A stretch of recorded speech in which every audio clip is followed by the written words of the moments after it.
Hello and welcome to TechTube. In this video, I'm going to be teaching you how you can log out of your account on Rednote. So let's go ahead and start the video. First of all, open the Rednote app on your phone.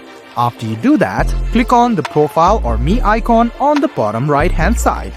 Then, right beside profile is settings. Go ahead and tap on settings and scroll all the way down and you can find the logout option right below switch account. So, if you're sure you want to log out of your account, just go ahead and tap on logout and you can see two options, switch account and logout. Just go ahead and tap on logout once again.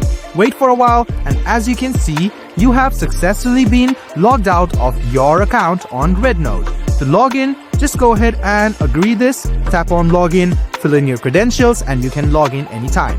So guys, this is how easy it is to log out of your Rednote account. I hope this video was helpful for you. Like the video, subscribe to the channel and do hit the bell button for more.